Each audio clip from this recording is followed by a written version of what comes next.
10. Donc, j'attends que ça arrive là. 2, 5, 4, 3, 2, 1, boum.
Bonsoir à toutes et à tous et bienvenue dans cette quatrième numéro de votre numéro reprise de championnat.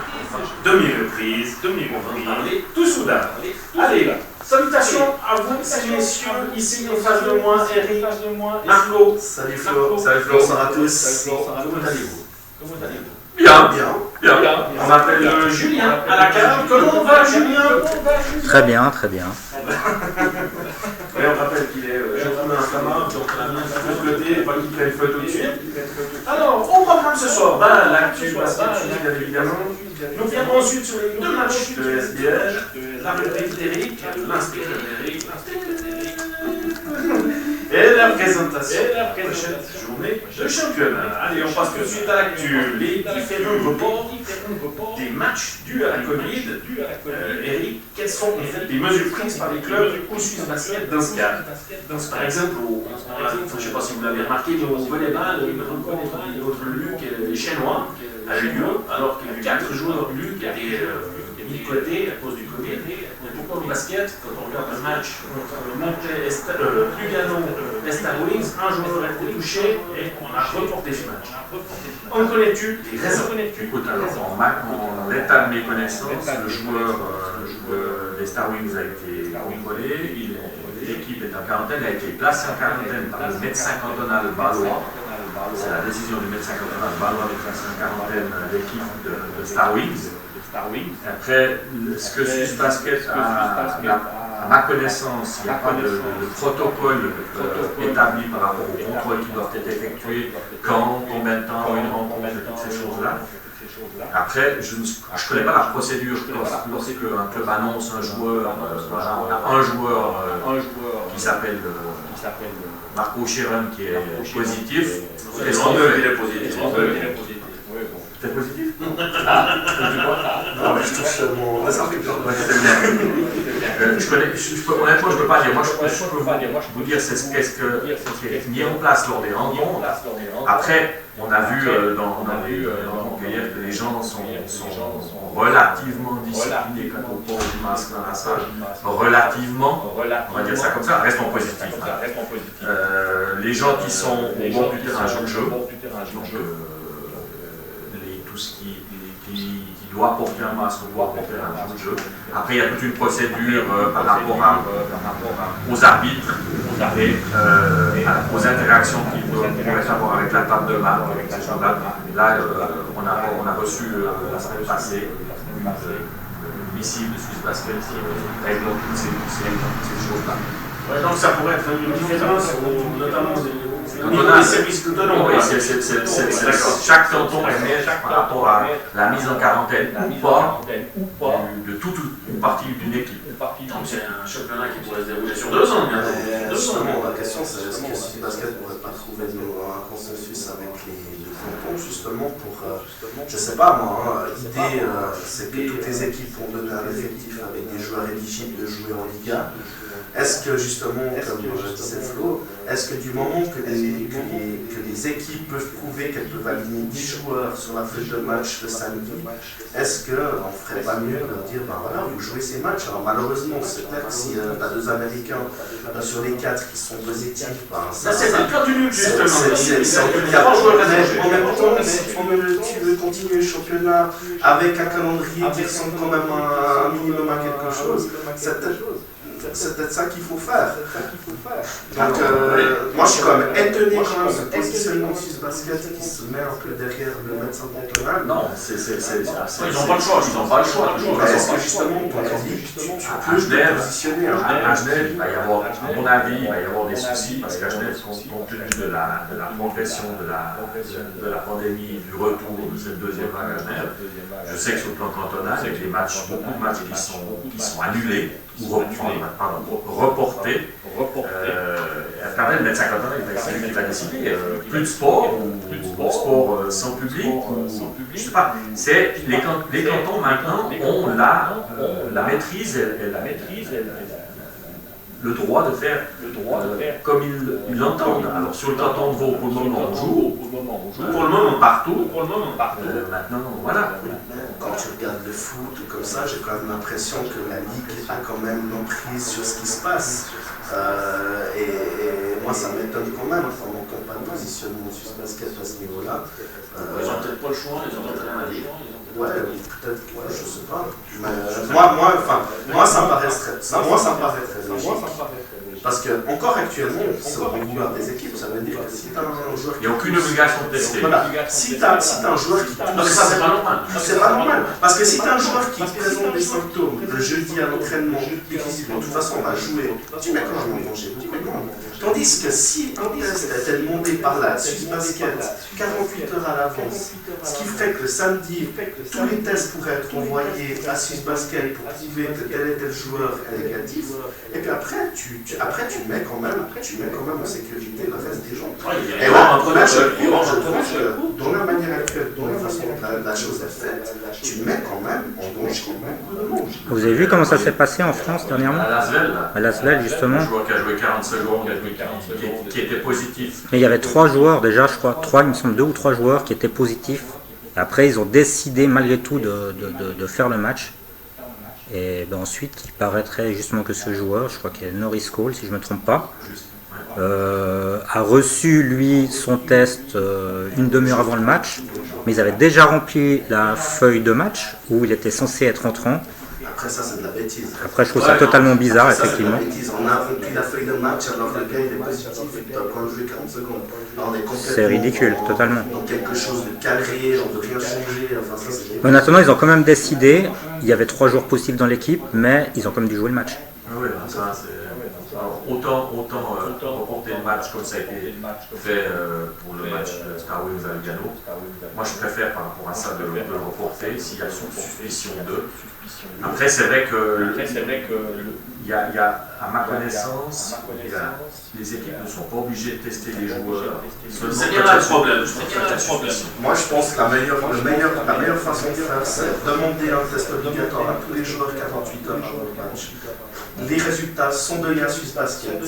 Et puis le match, il y a 10 joueurs qui sont capables de jouer, qui se jouent. Autrement cette saison ne va jamais se terminer.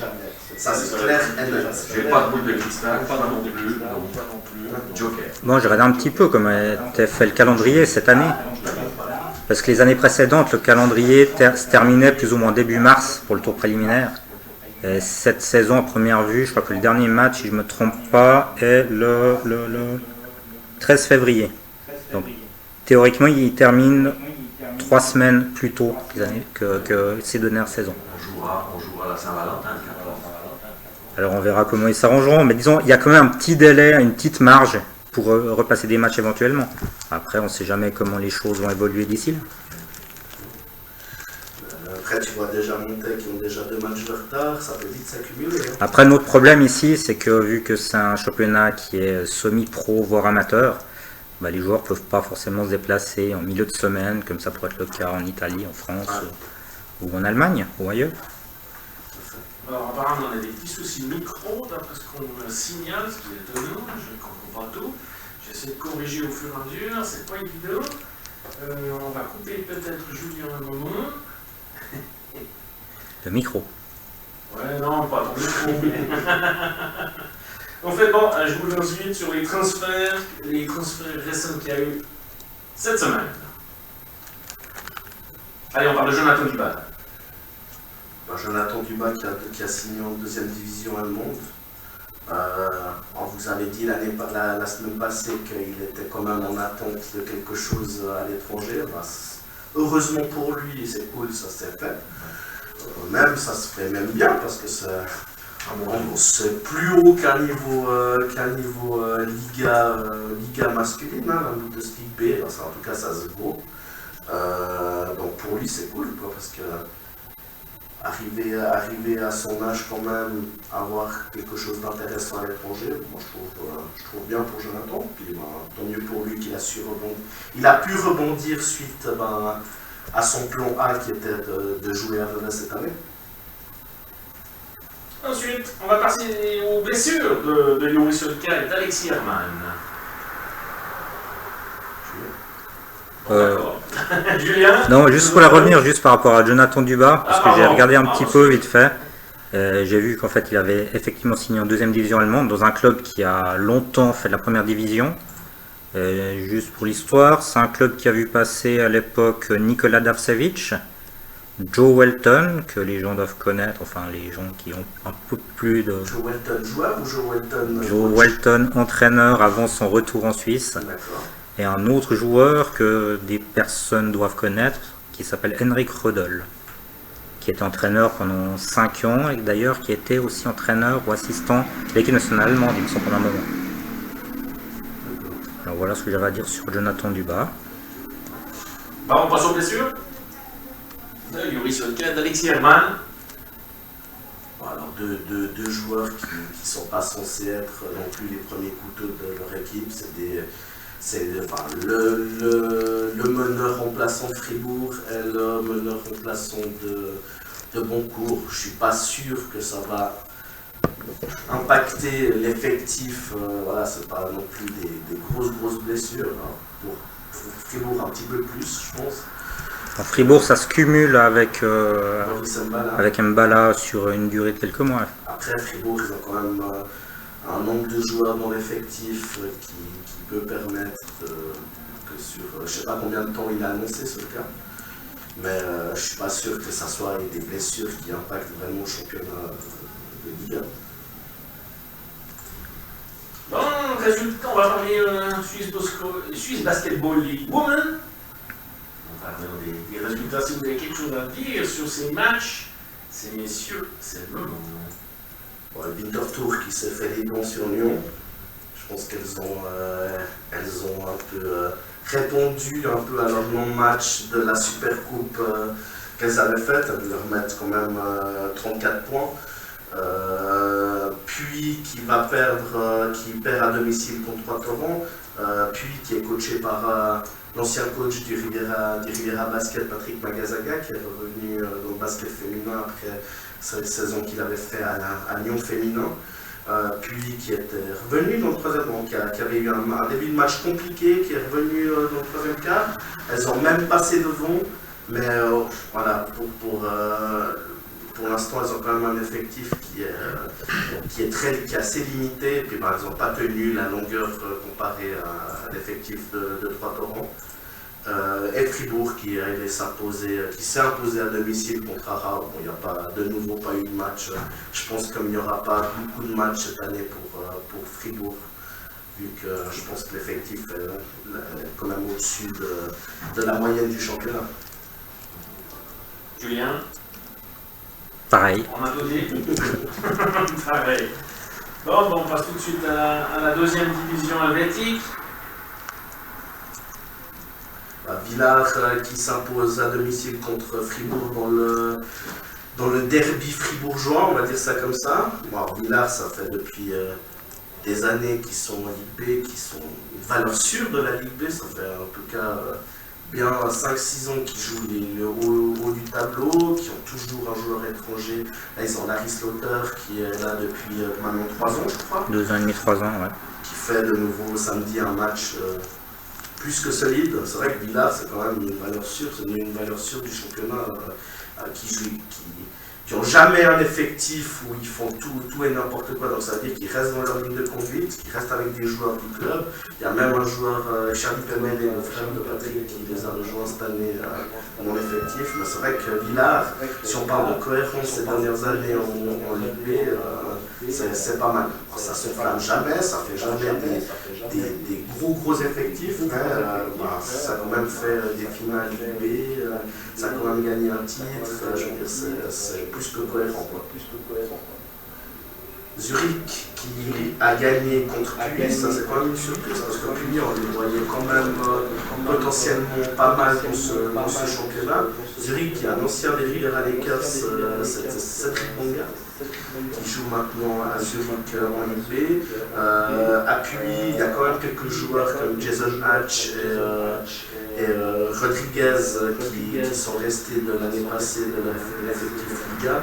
Après c'est très jeune, hein. Puis c'est quand même ils repartent dans un cycle voilà, c'est les jeunes du club, donc je pense que ça va prendre un petit moment pour se mettre en place. C'est un effectif qui est petit, donc qui donne tout sur la défense tout terrain, enfin avec beaucoup de pression, et puis je pense que ça va être une équipe qui sera amenée à progresser durant la saison. Les Wallabies qui ont gagné à domicile de 9 points d'émotion. Pas grand chose à dire sur ce match. Je ne sais pas trop où ces deux clubs vont se positionner dans le championnat Ligue B, mais à mon avis, ça ne va pas jouer les 4 premiers du championnat. Morges qui s'est imposé assez facilement contre Klein Basel. Klein Basel, on sait que c'est cette équipe un peu suisse-allemande. On était allé jouer avec les Riviera Lakers en Suisse il y a 2 ans.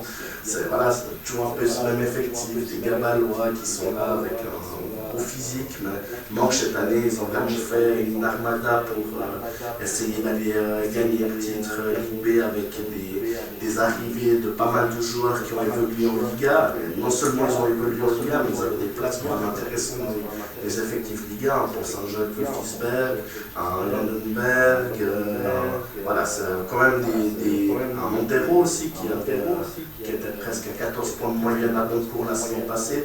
Ça reste des joueurs quand même référencés qui pourraient être dans des effectifs Liga, qui ont fait le choix d'aller en Ligue B. Donc Morges, ça sera une grosse armada cette année-là, les battre en Ligue B.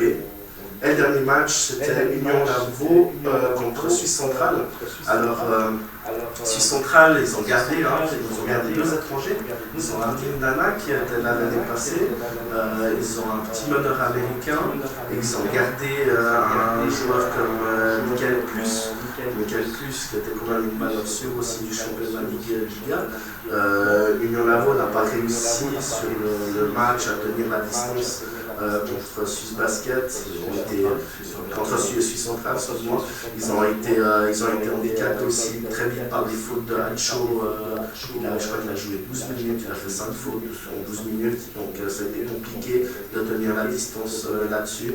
Mais voilà, je pense que entre Morges et Suisse Basket, Suisse Centrale, cette année, ça va être un duel, à mon avis, pour le titre de Ligue B, avec peut-être Villars qui va se mettre en épouvantail entre ces deux équipes.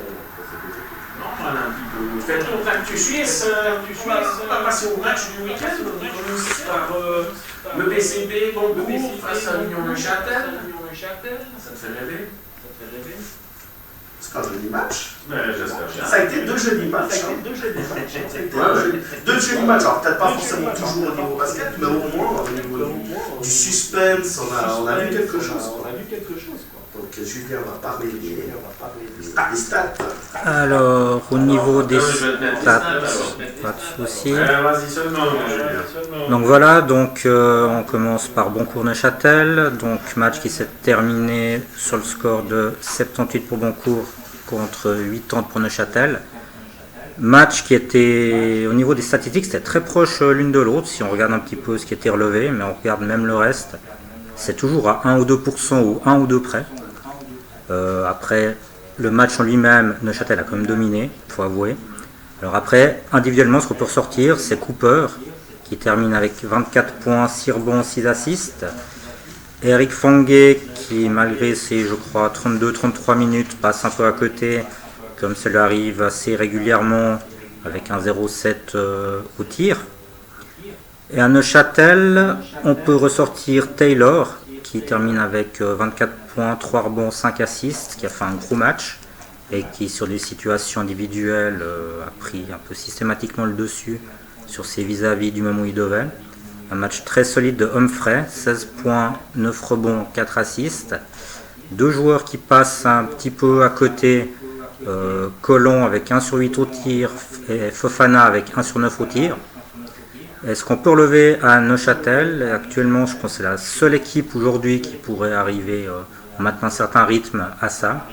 C'est qu'il y a 10 joueurs qui jouent au moins 9 minutes sur cette première journée. T'as déjà tout dit? C'est ça. Bon, d'accord. On peut passer à ce match et puis on va se directement par le premier quart. Oui, si on épluche le match, un début de match, même un premier carton très compliqué pour Boncourt, une réussite au shoot catastrophique. Et ils ont fini le premier carton avec 15% au shoot. Et 15% au shoot, ils ont quand même réussi à rester au contact, 18-24 à la fin du premier carton, donc 6 points, être à 6 points de Neuchâtel en shootant à 15%. Alors ils ont eu la chance d'avoir 8 lancers francs qui ont été tous convertis.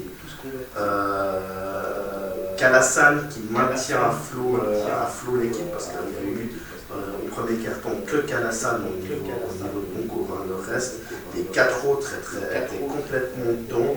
Un dernier shoot de Cooper juste pour finir le carton qui le met après ensuite un peu plus dans le match, mais vraiment Boncourt sur ce premier carton en difficulté sur le jeu de transition de Neuchâtel qui ont eu vraiment la volonté d'amener la balle très vite en attaque avec Brian Colomb qui mettait beaucoup de rythme. Alors, comme tu as dit, pas toujours la bonne escient sur ce match-là. Un Vernon Taylor qui lui a été constant sur tout le match au niveau du rythme et puis au niveau de l'adresse. Voilà, ça finit à 4-14 sur le premier run de Neuchâtel. Et Boncourt qui essayait de répondre par des shoots. Je crois qu'après 5 minutes, on est à 0,6 à 3 points entre Fonguet, Cooper et Kozic. Donc, petit miracle pour finir à 4 points sur le premier carton. Totalement. Après, ce qui est étonnant, qu'on regarde un petit peu, alors Neuchâtel, effectivement, ils ont réussi à accélérer. C'est à ce moment-là qu'ils ont fait l'écart. Et ce qui est étonnant de la part de Boncourt, quand on connaît un petit peu le coach, c'est que c'est une des premières fois, je pense, qu'on voit le coach essayer de ralentir le rythme d'un match. Parce qu'il a toujours été accéléré, ça va pas, faut accélérer, ça va bien, faut encore accélérer, toujours accélérer, jouer de plus en plus vite. Mais c'est vrai que cette année, il n'a peut-être pas l'équipe pour, et qu'il est obligé d'essayer de freiner ce qui se passe en face. Alors après, effectivement, en attaque, ça joue beaucoup sur des premières intentions, sur du jeu très rapide, mais il y a une équipe cette année où défensivement, il doit quand même un peu plus travailler qu'à l'époque. Parce qu'on ne peut pas dire qu'il y avait un gros travail défensif qui était fait à l'époque. Cette année, il est obligé de s'appuyer sur une défense un peu plus solide. Et puis mettre un rythme un peu différent qu'il faisait avant au match où c'était systématiquement, il faut aller encore plus vite. Alors effectivement, après c'est la construction de l'équipe qui était faite d'une manière totalement différente de ce qu'il avait à l'époque. Ça reste quand même 2 intervalles qui sont roulés, donc le rythme est toujours le même. Pas pour les camps. Voilà,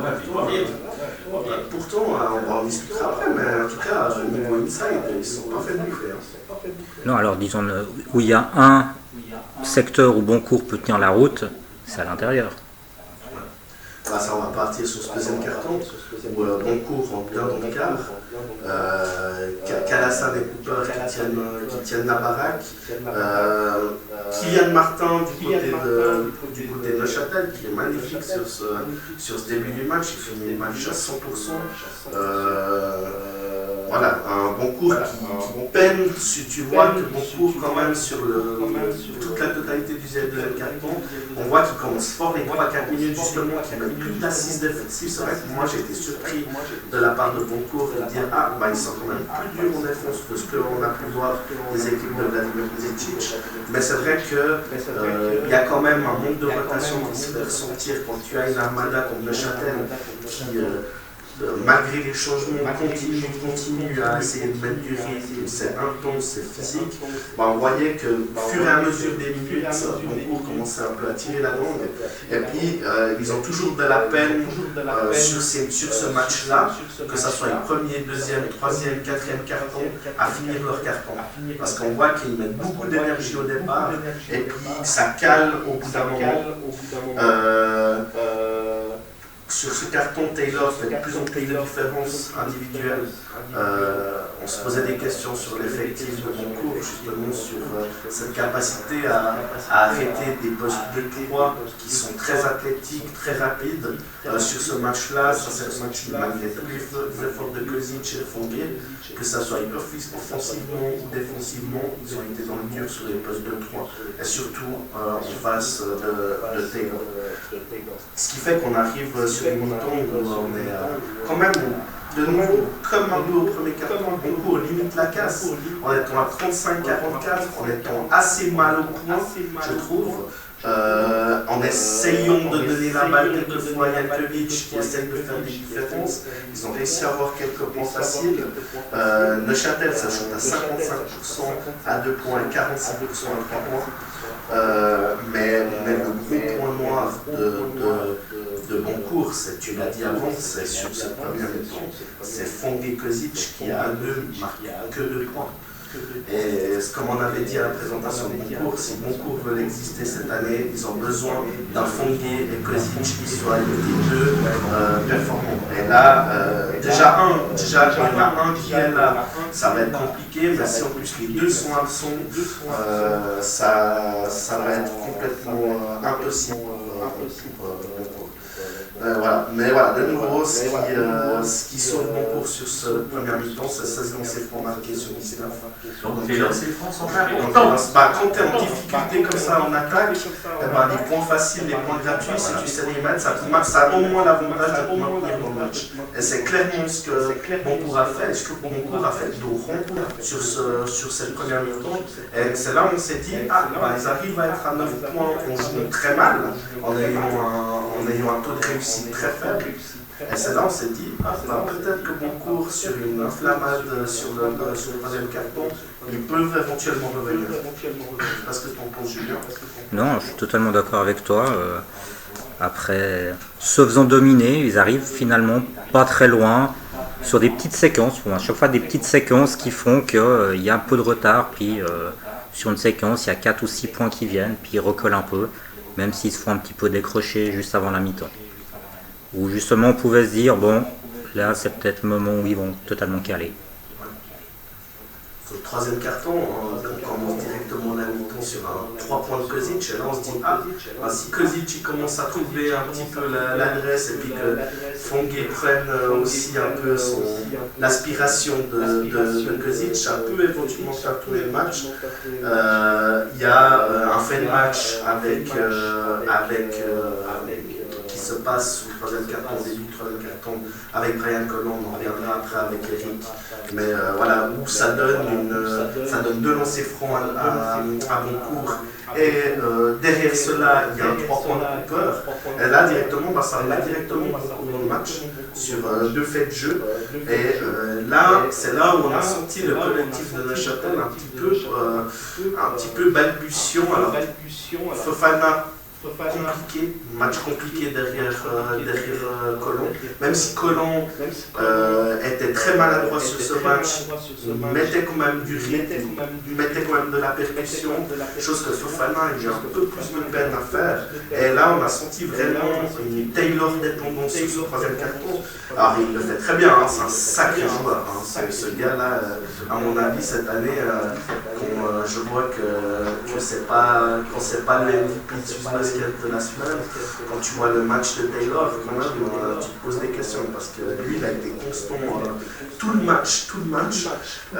Mais un bon coup de en défense et puis qui trouve de l'adresse. Un superbe run de nouveau de Calasan. Calasan fait un match magnifique.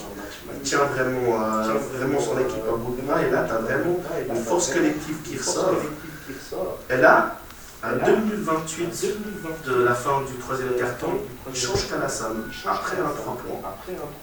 On se dit, bon, c'est pour le reposer. Donc on se dit, tactiquement bien joué. 2 minutes 28, ils arrivent à 60-61. On se dit, c'est le bon moment pour le reposer. Le problème, c'est qu'ils le reposent jusqu'à 5 minutes de la fin du match. Et là, au niveau du coaching, j'ai pas très bien compris, surtout que c'est un sacré match. Et la sortie de Calasan coïncide sur une période où les deux équipes restent à 60-61 ou 61-61 sur 4-5 possessions de suite. Et là, à mon avis, c'est là où on voit un peu les manques dans l'effectif de Boncourt. C'est sur les 4 actions où Neuchâtel se cherche.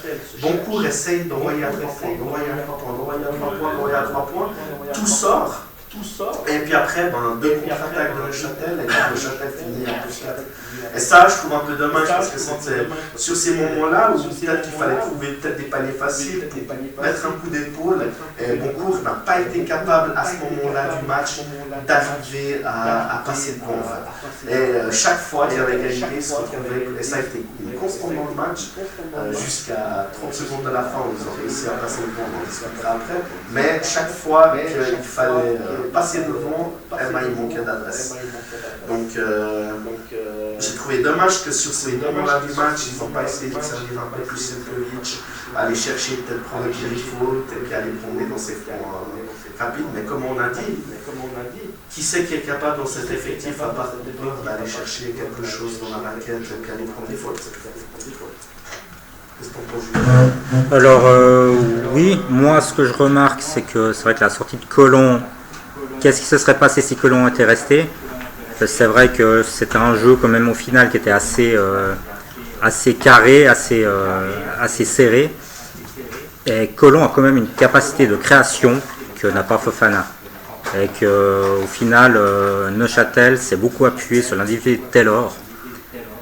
S'il y avait eu Colomb à côté, c'est vrai qu'il n'était pas dans un grand match, mais au final Fofana pas non plus. Est-ce que Neuchâtel n'aurait pas plié le match? Ça c'est une question qu'on peut se poser.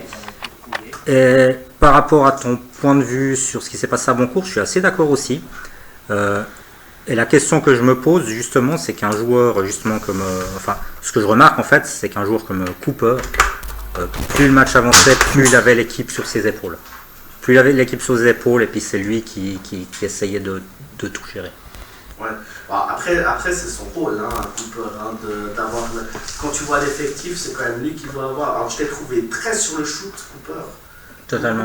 Je pensais pas que c'était un gars qui allait prendre autant de shoots sur un match. Je le voyais plus aller au panier, percuter, aller chercher des fautes. Là, alors il a fait quelques reprises, mais c'est vrai que sur la fin du match, il a pris pas mal de tirs en première intention. Je crois dire que c'était des bons tirs, mais il en a ajouté. Bon, c'est aussi un signe de fatigue, peut-être. Totalement. Il a joué tout le match, donc au bout d'un moment. Il a joué pas loin de 40 minutes. Non, pas loin de 40 minutes. Il a joué même 40 minutes. Pas loin, puis Neuchâtel, ils ont de quoi changer défensivement. Puis tu te prends Taylor dans le match, tu prends Colomb, tu prends Fofana, tu prends un grand Worker. Ça a tourné sur lui, donc au bout d'un moment, c'est normal qu'il tire la main. Et encore, il a mis des gros shoots en fin de match, donc ils ont failli passer parce que si on parle du 4e carton, ils sont toujours là. Il y a la rentrée de Calasan qui leur fait de nouveau du bien à 5 minutes de la fin. Ils passent devant à 68, 70 je crois, ou 66-68.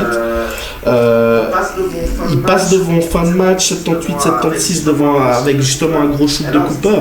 Et là on se dit à 30 secondes de la fin, 20 secondes de la fin, ils vont gagner quoi. Un peu le hold-up, ils étaient un petit peu derrière tout le temps. On dit, voilà, Neuchâtel n'est pas très bien et tout. Et là, Jankovic, il ne joue pas.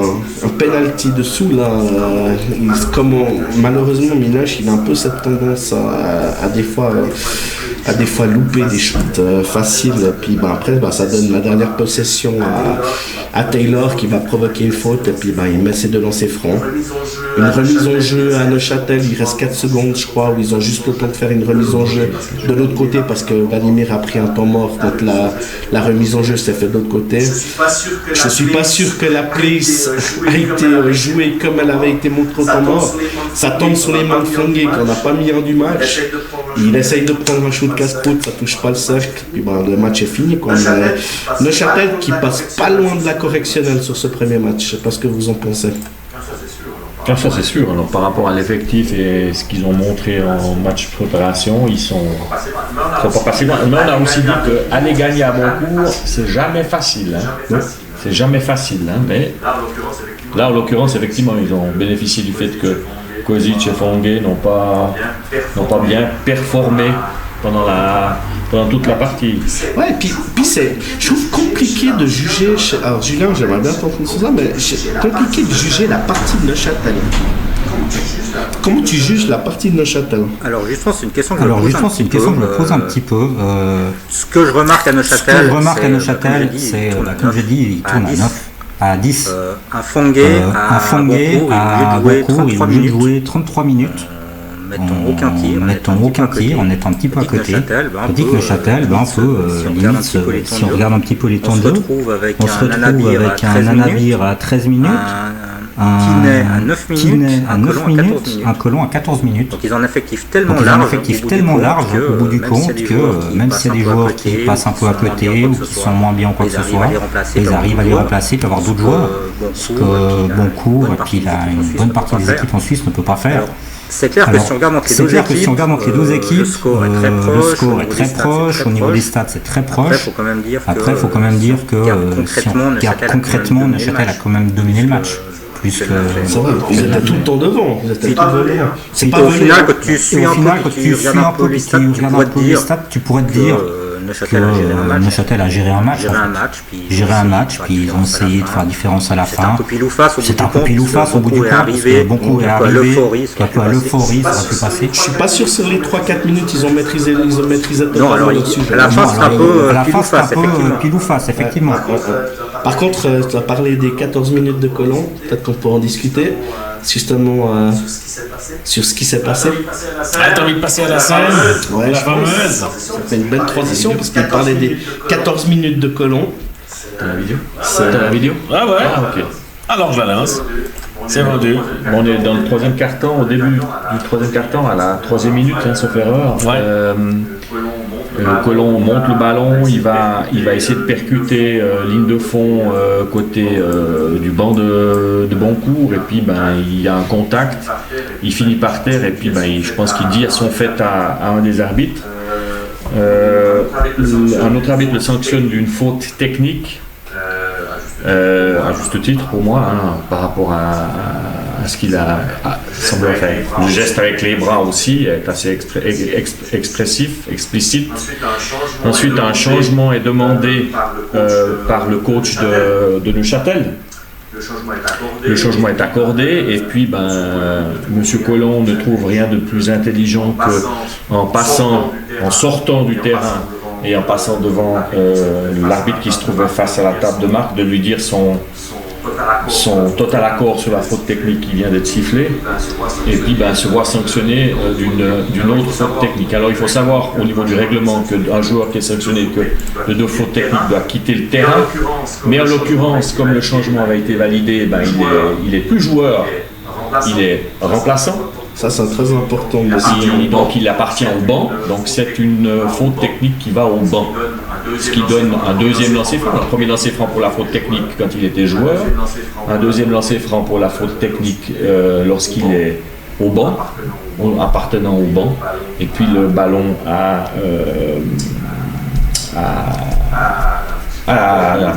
bon coup, je vais y arriver. Et puis c'est là qu'il y a les 3 points de, je me souviens plus de qui. Derrière, hein. Cooper. Donc c'est vraiment une question administrative. Alors après, il y a le coach de Neuchâtel qui vient essayer de s'expliquer, enfin de faire quelque chose. J'ai même pas regardé effectivement, mais il vient devant, il parle, ça prend un peu de temps. Il faut expliquer aux joueurs Colomb qui pensait qu'il y avait 2 fautes techniques qui partaient déjà. Je crois que ça n'a pas été expliqué, parce que c'est ça le gros point. Parce que le gros point qui est intéressant dans cette situation, c'est que Brian Colomb part dans les vestiaires. C'est dans les vestiaires pour la fin du match.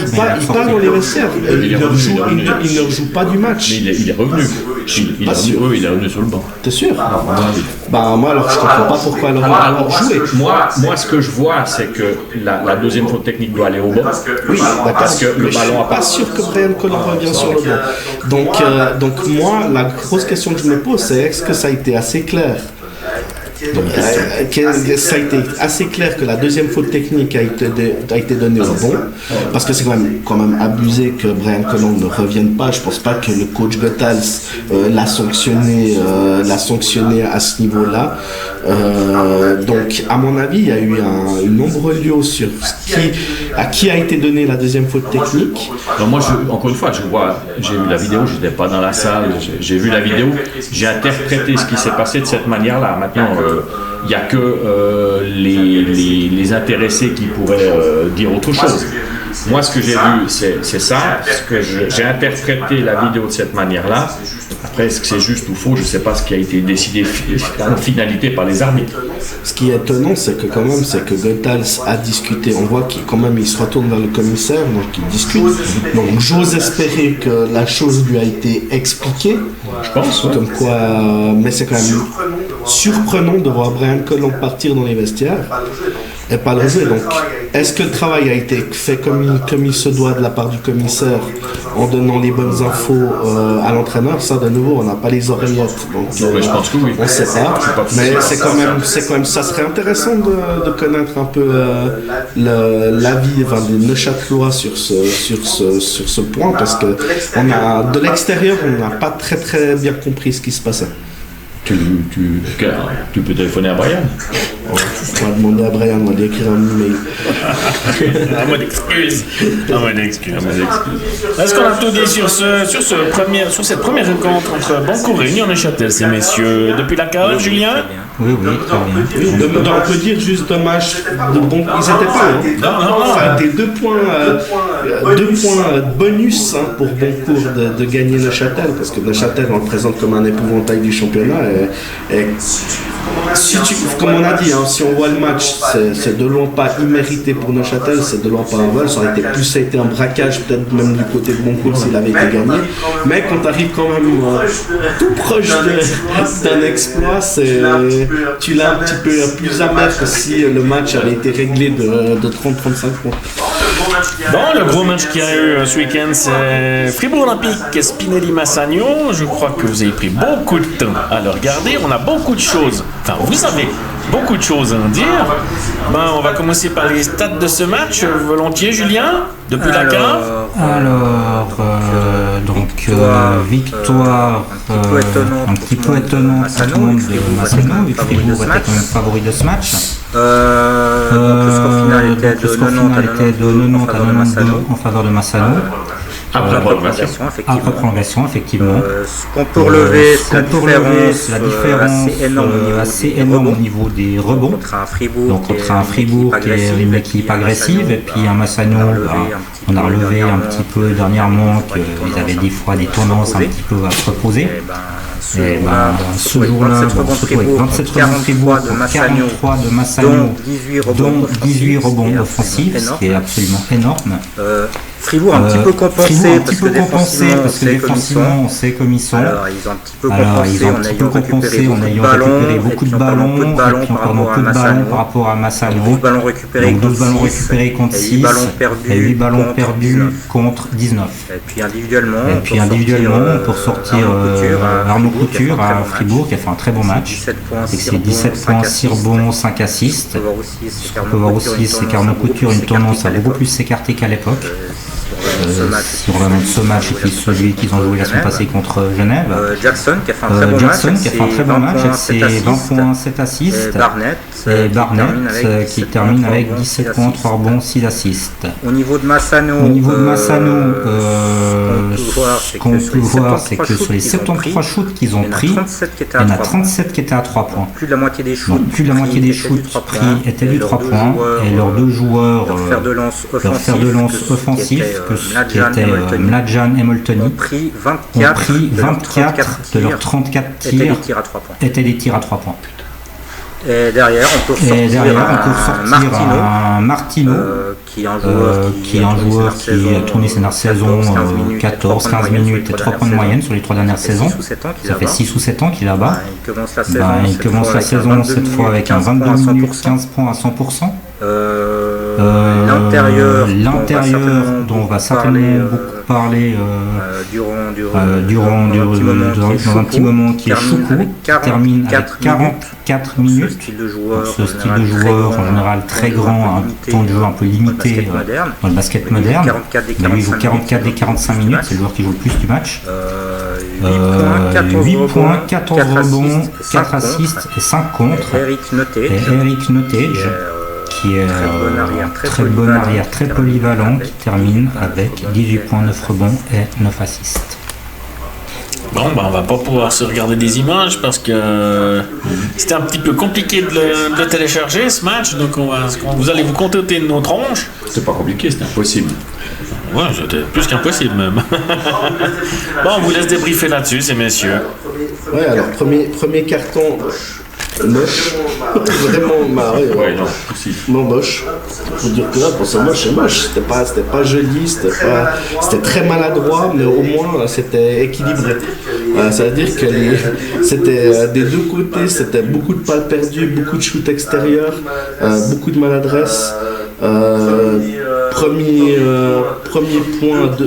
2 points de Massagno à 6 minutes après 6 minutes de jeu, donc ça veut dire premier panier à 2 points, hein, pas le premier panier du match, qu'on s'entende bien.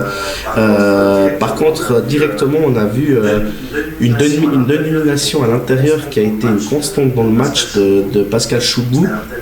À l'intérieur, il a contré ou il a dérangé tout ce qui se passait dans sa raquette. C'était vraiment le fer de lance de Massagno sur ce premier carton. Et si on doit sortir vraiment une stat de ce premier carton, c'est 5 rebonds du côté de Fribourg, 14 rebonds du côté de Massagno. On voyait qu'il y avait déjà une tendance fribourgeoise à se faire dominer dans la raquette. Après, comme j'ai dit, pas très joli, équilibré, 17-16 à la fin du premier carton. Voilà. Pas surpris de ce que Massagno nous propose, avec beaucoup de shoots, derrière l'arc. Avec l'effectif qu'ils ont, ça ne m'étonne pas, moi c'est cohérent. Plus surpris de l'incapacité à Fribourg de pouvoir percuter ou de donner un jeu un petit peu plus cohérent par rapport à leur force. C'est vrai que Fribourg n'était pas en réussite ce jour-là. Je crois que le premier quart, les 5 ou 6 premières minutes, ils doivent louper 5 tirs en tête de raquette à 5 ou 6 mètres, des shoots ouverts. Il y a, je crois, un seul des tirs qui est un peu contesté. Le reste, c'est vraiment des shoots catch and shoot. Il n'y a rien qui rentre. Et ils perdent un ballon aussi sur un ballon qui donne à cette position. Je crois qu'il y a vraiment 6 situations qui sont gâchées, soit par manque de réussite ou bien mauvaise réception de balle. Donc ça c'est vraiment le genre de shoot. Quand on les met, c'est normal. Quand on les met, c'est normal. Puis quand on les loue, c'est vraiment le genre de shoot qui doit rentrer. Et après qu'ils essayaient un petit peu d'aller un peu plus dessous, il y avait un problème. Ce problème, c'était justement ce Pascal Choukou qui, avec ses longs bras et puis sa taille et ses 2,18 m, ne permettait absolument pas à Fribourg, en tout cas le premier quart, d'aller chercher en dessous. En plus, vu qu'ils n'avaient pas vraiment de réussite sur les shoots mi-distance, plutôt qu'ils en finissaient plutôt sur les shoots mi-distance dans le premier quart-temps. Mais ça rentrait pas. Donc c'est vrai que c'était évident pour arriver, être en confiance. Et au contraire, ça a mis plutôt Massagnon en confiance avec sa défense qui a laissé en fait quelques shoots ouverts qui ne sont pas rentrés. Mais je pense que ça a mis Massagnon en confiance ce début de match. Après, c'est drôle parce qu'on peut bifurquer sur le deuxième carton. On se posait la question sur le fait de la défense de Massagnon. Je crois que le coach il a une réponse très claire. Du moment qu'il y a Dusan Mladjan sur le terrain, il passe en zone. Le coach de Massagnon, il a joué énormément en zone. Et puis ça leur a réussi parce que, comme tu as dit, Fribourg, c'est pas des gros shooters à 3 points.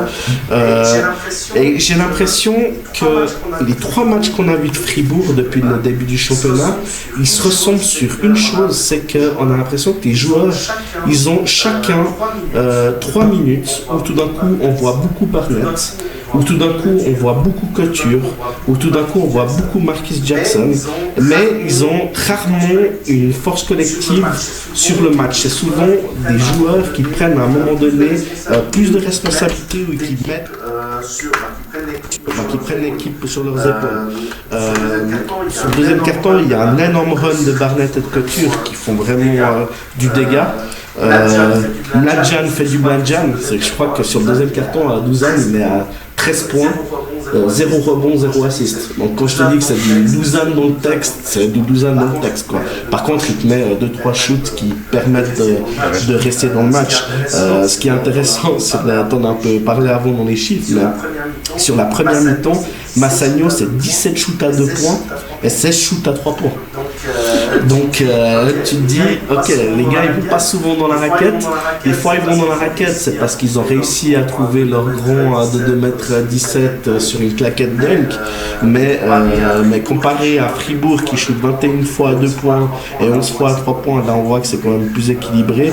On voit que Massagnon, le jour où ça rentre pas, ça va être coton, je pense. Que tu regardes l'effectif, tu te retrouves avec Molteni, les frères Mladjan et Ben Richardson. Pas les frères Mladjan parce que Marco Mladjan ne jouait pas.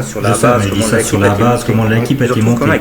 Tu te retrouves 4 joueurs qui sont parmi, je pense, les 5 joueurs offensivement qui rendent plus de poids, qui jouent plus à 3 points qu'à 2 points depuis en tout cas 3 saisons.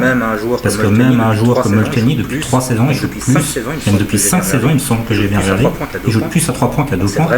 Donc c'est vraiment un effectif. On va se retrouver avec 4 joueurs, et puis en plus, il y a d'autres joueurs. Hilton Moser, il s'est shooté à 3 points. Richardson, qu'ils ont signé. C'est un shooter pur, lui il va faire que ça. C'est un Mladjan, c'est le même style de joueur, je pense, au niveau du pourcentage de shoot pris à 3 points par rapport à 2 points.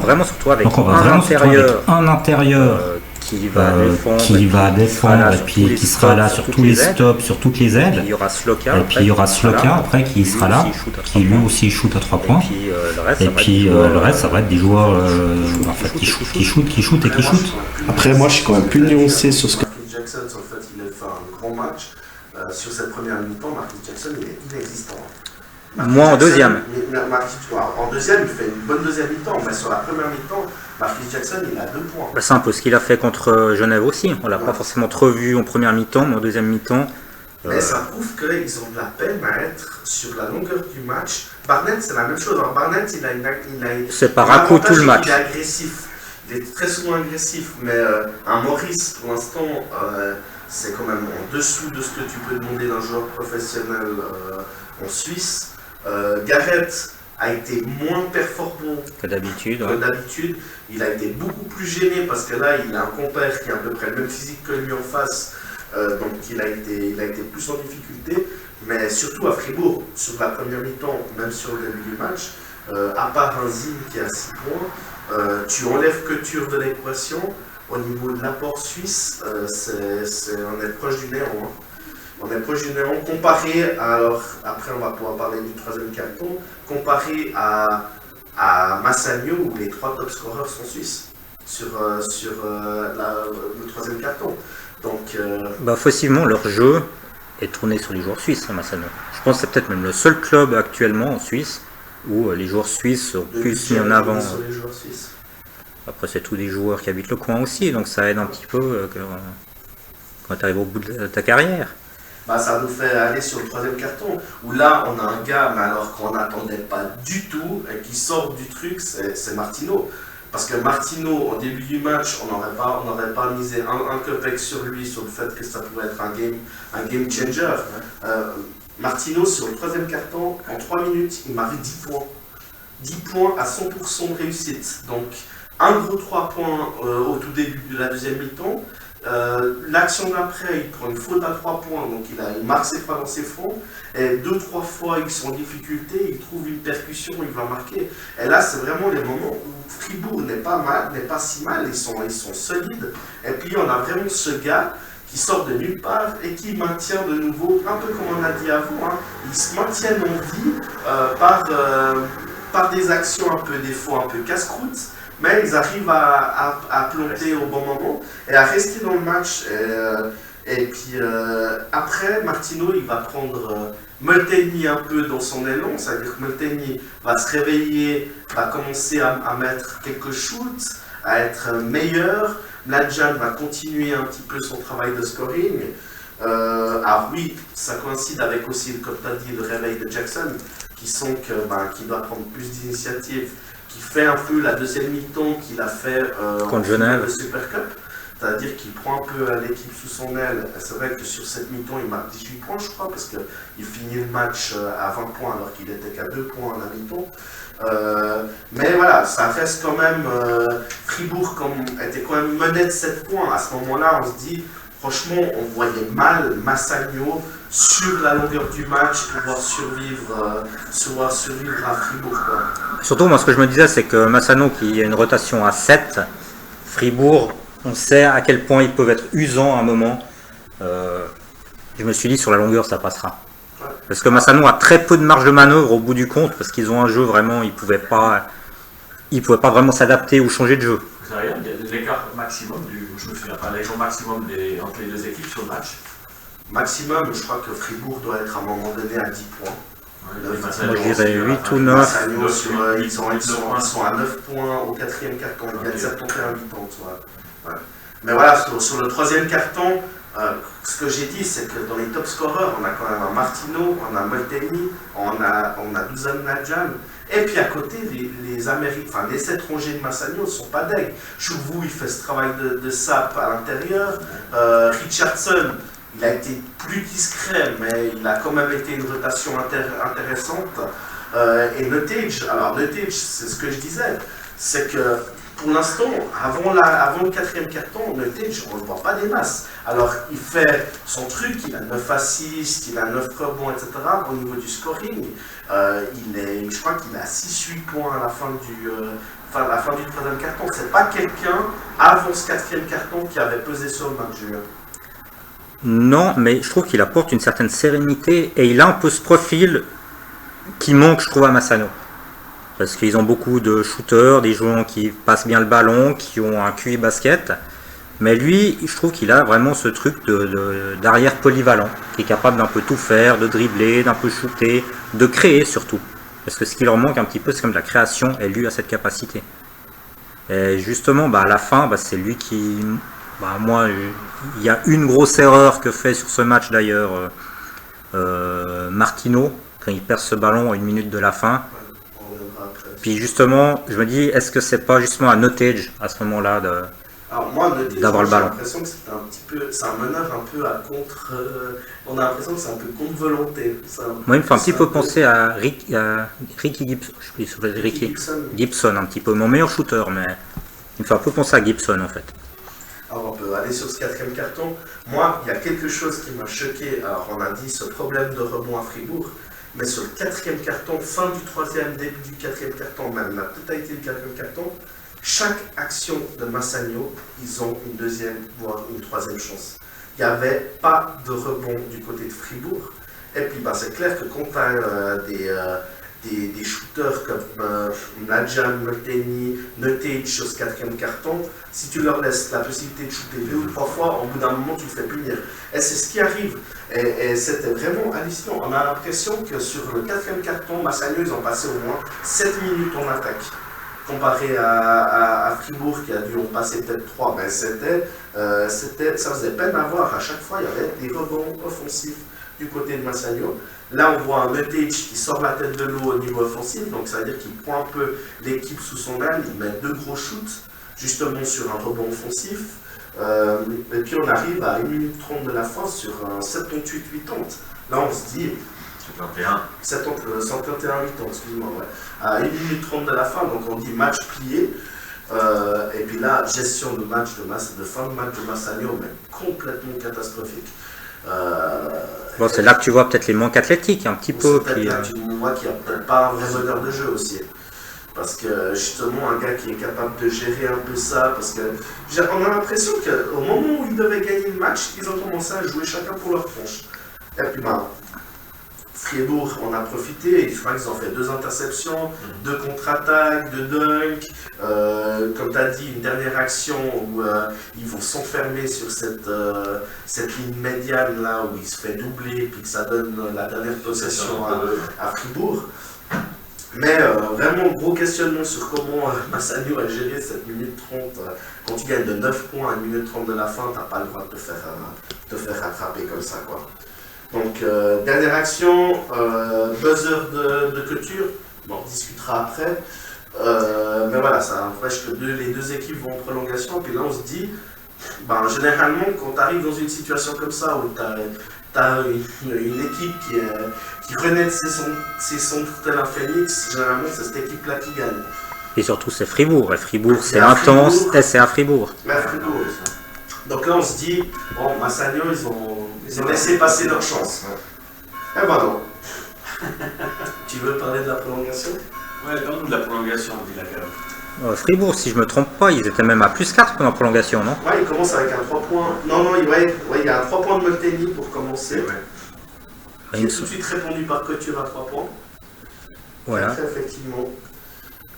Puis ils se retrouvent à plus 4, et puis derrière, moi j'ai l'impression en fait que les dernières minutes, sur la prolongation un peu avant, il y avait un problème. J'avais l'impression, comme tu dis, ils se sont fait dominer à l'intérieur, quasi tout le 4e quart. Et moi j'avais l'impression qu'il y avait un problème psychologique par rapport à Choukou. Les quelques fois ils ont essayé de donner la balle en bas, tu avais l'impression de toute façon il y avait les bras de Choukou qui étaient devant. Tu avais l'impression vraiment que ce joueur avait eu tellement d'impact que Fribourg n'arrivait plus à jouer. Puis psychologiquement, il y a quelque chose qui n'allait plus et qui avait un blocage par rapport à ça. Moi, c'est en tout cas l'impression que j'ai eue que ce joueur-là a réussi à faire déjouer totalement Fribourg. Alors moi, il y a deux choses. Il y a une autre chose dont on va pouvoir parler, mais il y a 90-90. Il y a avant d'arriver à 90-90, il y a déjà une faute bête de Barnett qui donne 2 lancers francs à Nadjan qui met les deux équipes à 90-90. Et il y a cette situation à 15 secondes de la fin où Massagno a la dernière possession. Et là, Alexic demande de faire une faute à 12 secondes de la fin sur Nadjan. Ça donne 2 lancers francs à Nadjan, il met les 2. J'ai de la peine à comprendre ce choix stratégique. Moi, j'ai toujours eu de la peine. On sait qu'il y a deux écoles. Soit tu fais la faute, tu donnes 2 lancers francs, ils passent peut-être à plus 2, plus 1 si tu as de la chance qu'ils en ont loupé un entre-temps. 11 ou 12 secondes. Il reste 12 secondes. Mais tu prends le risque de... C'est quand même dur de marquer il a fait pas sur Nadjan, il a fait sur Molteni. Apparemment, vu la réaction d'Alexic, comme ils ont fait, et puis la réaction de Barnett, c'était pas le plan A. Ils auraient dû, je pense, faire la faute avant ou comme ça, mais ça change pas le fait qu'ils ont quand même fait la faute. Quand tu vois la difficulté que Fribourg a sur ce match à aller marquer des paniers faciles, etc., puis on voit du reste que le shoot de la victoire de Marquis Jackson, c'est de loin pas un bon shoot. un shoot à 7-8 mètres à 3 points, qui loupe au buzzer. Moi, j'arrive quand même pas à comprendre le choix. Au pire, tu fais une grosse défense. Donc toi, tu n'as pas fait faute. Tu prends le risque. Non, genre, alors, moi dans ces actions-là, moi, je fais jamais à la fin, tu fais pas faute. Franchement, c'est trop dépendant. Après, tu dois marquer un panier derrière, sachant que tu as peut-être quand même dans un match où tu as des difficultés. Ouais, mais Marco, tu peux faire une faute, mais tu ne choisis pas le joueur qui a un des meilleurs pourcentages au lancer franc. Alors ça, comme je te dis, je pense que ça n'a pas été un choix, ça a été une conséquence de leur mauvaise défense, parce que je pense qu'ils voulaient arrêter. Donc on voit la réaction d'Alexis, je pense qu'il n'était pas content que la faute ait été faite sur lui. Je pense que le plan était d'arrêter la balle avant sur peut-être Metage ou sur, je sais pas, Martino, voilà. Mais ça ne change pas le fait que tu prends quand même le risque de marquer au buzzer, quoi, et c'est pas facile. Ça aurait une meilleure temps peut-être d'aller sur une deuxième prolongation. Est-ce qu'ils sentaient peut-être que son effectif n'avait peut-être plus les jambes pour aller? Ça m'étonne quand même, parce qu'ils ont quand même plus de rotation que Massagno sur ce match-là. Mais voilà, moi je trouve que c'est des choix que moi j'apprécie. J'ai jamais réellement apprécié de faire ses fautes pour avoir le dernier shoot. Bon, après, il y a plusieurs écoles. Hein. Il y a l'école on laisse, et puis il y a l'école il faut absolument terminer avec la balle dans les mains. Voilà, là c'est clairement ça qui a été choisi. À leur dépend, parce qu'ils ont loupé le dernier shoot. Donc, grosse victoire de Massagno, qui plonge Fribourg encore plus dans son questionnement, je pense. C'est pas la troisième saison de suite que Massagno s'en va gagner à Fribourg. En début de saison, ouais. Je crois que l'année passée, on était aussi dans quelque chose de similaire. Mais faut croire que la préparation de Massagno en Italie s'est bien passée. Ouais, on les entendait pas beaucoup, mais je pense qu'ils ont dû bosser sereinement, apparemment. Puis il faut pas oublier une chose. Alors, certes, Fribourg n'avait pas Solka et n'avait pas Boris Mbala, mais Massagno, c'est son Griniger, son Slokar et son Marco Mladen. Donc, je pense que les absences de Massagno sont plus impactantes que celles de Fribourg. Donc, il n'y a pas d'excuse, en tout cas, à ce niveau-là. Je crois qu'on a fait un petit peu le tour de ces deux matchs à la cave. Très bien, oui. Ouais, c'est bon, on aurait tout dit sur ces matchs-là. Bon, maintenant, on va passer aux choses sérieuses. Le sifflet. Les choses sérieuses. Là, c'est la rubrique d'Eric et son jingle. Je te dis que tu démarres. Alors, la rubrique d'Eric. Combien de phases as-tu à me proposer ce soir, cher Eric? Alors, moi, j'ai choisi 4 clips sur le match Fribourg-Massagno. Alors, la qualité des clips, comme on l'a dit, on n'a pas pu télécharger correctement la rencontre, donc la qualité des clips en termes de qualité de l'image n'est pas ce qu'il y a de mieux, mais j'ai trouvé ces clips intéressants. Le premier clip, on est dans le premier quart-temps, au début du match, à la 7e minute de jeu. La question c'est un moving screen, enfin un écran mobile versus, contre une faute antisportive. La situation de jeu, et tu peux la faire partie, se trouvera en haut à droite de votre écran, où le top scorer de Massagno va partir de la raquette, va descendre direction le panier, remonter, et à ce moment-là, un screen du numéro 13 de Massagno, et puis le top scorer de Fribourg Olympique qui attrape, mettons ça entre guillemets, celui qui effectue le screen. Alors le rôle de celui qui fait le screen, de l'attaquant, c'est de ne pas bouger, de manière à ce que celui qui va profiter du screen passe le plus près possible, et puis puisse profiter de l'écran pour obtenir le ballon derrière. Et puis comme c'est le top scorer, c'est Dujan, je crois, oui, c'est un shoot à 3 points qui devrait venir derrière. À ce moment-là, l'arbitre décide de siffler une faute au défenseur, donc au top scorer d'Olympique. Pour moi, le premier contact, c'est l'écran mobile du joueur de Massagno. Il fait latéralement un mouvement, tout au moins avec son haut du corps sur la droite. Donc pour moi, c'est un moving screen. Si on décide de ne pas siffler ce moving screen-là, la faute qui est faite par le joueur d'Olympique qui prend avec ses deux bras qui entourent le joueur de Massagno, qui peut faire un pick and roll, comme on dit en langage basketballistique, Pour moi, ça, si on siffle une faute au défenseur, c'est une faute offensive, une faute antisportive pour moi, parce qu'il ne joue pas le ballon. Il n'a qu'une envie, c'est d'empêcher le joueur de Massagno d'aller au panier en demandant le ballon. Voilà, par rapport à cette première situation. On t'écoute sur la seconde. Alors la seconde, je dis que je peux lancer. Ouais, la deuxième séquence, c'est une faute normale versus faute antisportive. Sur le fast break, on est ici dans le troisième carton. Et puis c'est une action de jeu sur une fast break.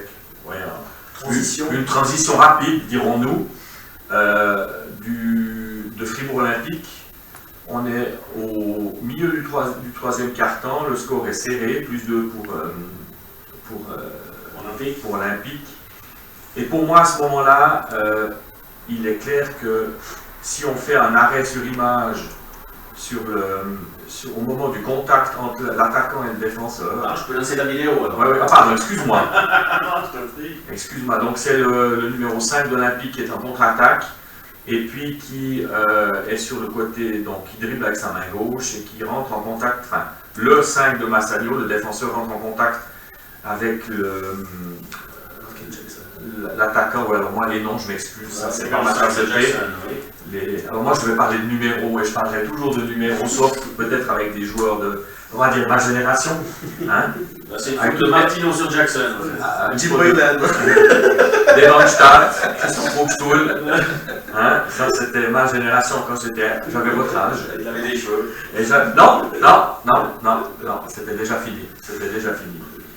Donc ici, au moment du contact, si tu arrives à arrêter, l'attaquant a dribble de la main gauche et puis le défenseur se trouve à droite. Et puis au moment du contact, il ne regarde même pas l'attaquant passer. Son objectif, c'est de stopper la contre-attaque ou la transition rapide, on va dire ça comme ça. Pour moi, à ce moment-là du match, je pense que la faute antisportive aurait été la meilleure décision, avec comme critère assez étroit pour les techniciens de l'arbitrage. Et les non-techniciens. Et les non-techniciens, donc c'est que c'est un contact pas nécessaire sur une transition, un contact venant de latéral ou de derrière, il vient latéralement, il ne peut pas attraper le ballon ou même essayer, justifier son action pour essayer de jouer le ballon. Après, dans la continuité, il y a un double coup de sifflet entre l'arbitre qui se trouve, l'arbitre de tête et l'arbitre de queue, donc celui qui est sous le panier de l'arbitre de tête et celui qui est derrière l'arbitre de queue. Ils se concertent et décident de mettre une faute de jeu normale.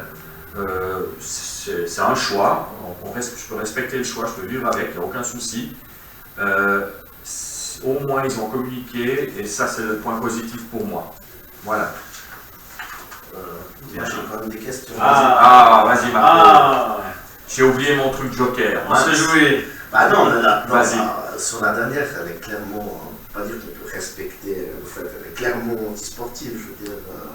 Voilà. Maintenant, la question que j'ai, c'est que l'année passée, il y a eu ce changement de règle sur les fautes antisportives, même il y a 2 ans. Il y a eu cette règle sur les fautes antisportives où, par match, on en voyait, ça commençait à venir dans 2 ou 3 par match, où chaque fois qu'il y avait une contre-attaque qui était arrêtée, il y avait justement ces fautes qu'on appelait un peu d'anti-jeu, un peu comme fait Martino sur ce clip, mais elles étaient constamment sifflées U2, donc c'est-à-dire anti-sportives à l'époque. Est-ce qu'il y a eu un changement de consigne à ce niveau-là? Et est-ce que c'est pour ça que, par exemple, si on voit sur le match de Fribourg, je pense qu'il y a en tout cas 5-6 situations dans le match où on a ces fautes volontaires pour arrêter ces jeux de transition. Est-ce que les consignes ont été changées par rapport à la faute antisportive? Est-ce qu'on a demandé aux arbitres d'être un peu plus lax au niveau de la sanction? Quelle est aujourd'hui la directive qui est donnée pour la faute antisportive? Alors, il n'y a pas eu de changement de directive par rapport aux fautes antisportives. Il y a eu des précisions par rapport à typiquement ce rôle ce genre de situation-là, des précisions au niveau terminologique. C'est comme toute nouvelle règle. Quand elles arrivent, au début, il y a toujours plus que nécessaire. Et puis, il y a un temps d'adaptation, puis après, ça redescend. C'est dans tous les changements.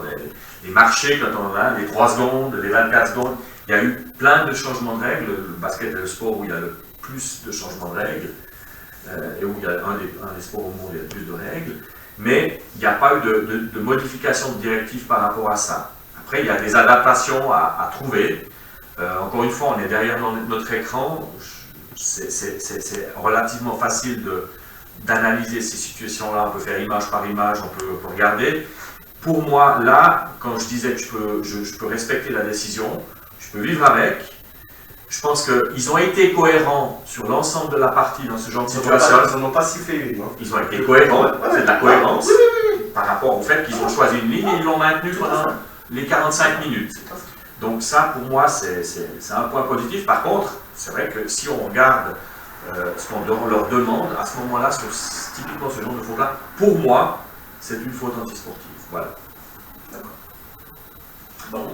Le clip suivant, c'est le buzzer beater. C'est juste? Yes. Alors ici, on est à le chronomètre de jeu qui est sur la gauche, on voit, qui est au-dessus du panier, à 6 secondes 2, 6,2 secondes, et puis le chronomètre sur le digit, l'incursion du score et du temps est à 7 secondes. Donc on va se focaliser sur ce qui est sur le panneau, les 6.2 et pas ce qui est sur l'incursion sur le truc. Donc on est dans le 4e quart-temps, il reste 6 secondes 2 à jouer, plus 2 pour Massagno, remise en jeu en temps de défense pour Fribourg Olympique. Ce qu'il faut regarder ici, c'est vraiment savoir qu'est-ce qui va se passer. Il y a eu un temps mort avant et un changement de Lugano qui se retrouve avec 2 grands joueurs. On voit dans le positionnement que des 2 grands joueurs d'Olympique, Couture d'un côté et puis le numéro 6, je crois, c'est Cravet. Barnett, sont les 2 joueurs les plus athlétiques d'Olympique, on va dire ça comme ça. Hein? Ils sont en bas, donc en position de jouer peut-être éventuellement poste. La mise en jeu, le ballon est donné au numéro 5. Marcus Jackson, merci pour ces précisions. Je peux lancer, hein? Tu peux lancer. Ah! Allez, c'est parti. Et puis, ici, le playmaker décide d'aller en tentative de lay-up. Son ballon est trop court. Couture reprend le ballon avec sa main droite, le passe dans la main gauche et puis fait qu'est-ce qu'on va dire, je me débarrasse du ballon et le ballon rentre. Il a fait un double clutch en fait, c'est ça qui est compliqué, c'est qu'il prend déjà une première fois la balle, il prend la balle avec sa main droite, il la remet sur la deuxième main, il la remet sur la gauche et il tire. Il tire. La question est avant ou après la fin du temps de jeu. Alors ici, il faut savoir qu'en Suisse, on n'a pas ce qu'on appelle l'instant replay sur les terrains en Suisse, qui permettrait de dire ok, on ne prend pas de décision, on va regarder à la télé ce qui se passe, et puis on prend la décision en fonction des images TV. Non, les images Coupe de la Ligue ou non? Oui, Coupe de la Ligue, il y a. Donc il y a tout un règlement, des situations qui sont claires et précises par rapport. Ça veut dire qu'en Coupe de la Ligue, l'arbitre aurait pu prendre une décision suite à ça. D'accord. Alors on demande aux arbitres, quand il y a l'instant replay, de ne pas prendre la décision tout de suite, de dire ok, on fait le signe, on revient en arrière, on rembobine le film. Et puis ici, si tu peux continuer, donc toi tu as le ralenti, hein. Normalement, oui, j'ai. Tu peux le faire aller, puis si tu peux le stopper au moment où le chronomètre de jeu indique 0-0, on constate que le ballon est encore dans la main droite, la main gauche, d'Arnaud. Alors ça se joue à 1/10 de seconde. C'est très difficile sur le moment pour les 3 arbitres à décider, puisqu'ils n'ont pas la possibilité de faire un instant replay. Le point positif pour moi, et ça c'est vraiment très positif, c'est qu'ils décident d'en discuter les trois et puis de prendre une décision finale, juste ou pas juste. Alors en l'occurrence, avec les images, pour moi c'est pas juste parce que le ballon est encore dans les mains dans la main gauche de Couture au moment où le chronomètre de jeu indique 0,00. C'est facile avec les images comme ça. Ma foi, bon, ben, voilà. Après, il y a prolongation, puisqu'il décide d'accorder, de valider l'action d'Arnaud sur cette phase de jeu-là. Alors, voilà, encore une fois de plus, c'est facile pour moi, derrière mon écran, de dire ça. J'espère qu'on va bientôt arriver à avoir cet instant replay, l'IRS, comme on dit, parce que c'est quand même quelque chose qui peut gommer certaines erreurs. Ouais, gommer, c'est un bien grand mot. L'erreur est humaine et qui peut éviter ce genre de situation-là. Parce qu'évidemment, dans cette situation-là, il peut y avoir un club lésé, un club gagnant. En l'occurrence, Massagno s'en sort bien, puisque finalement, il gagne la partie. Tant mieux pour eux. Dommage pour Fribourg.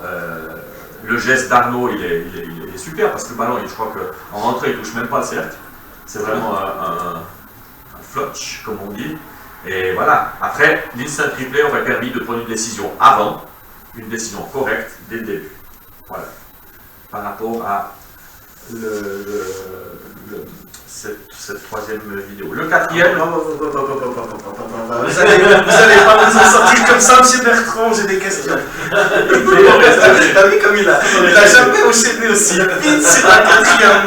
Je t'écoute, Marco. Ah, non, moi j'ai plusieurs questions. Alors, moi, sincèrement, je trouve un peu inquiétant quand même juste qu'il y a trois arbitres qui se concertent et puis que les trois, parce qu'on voit très bien par leurs gestes, par leur gestuelle, aussi de leur tête, les trois valident. Alors, peut-être pas celui qui est sous le panier parce qu'il ne peut pas le voir, mais les deux autres, dont un qui a vraiment la fenêtre qui est en face, valide la chose. Donc, moi, c'est déjà compliqué d'entendre.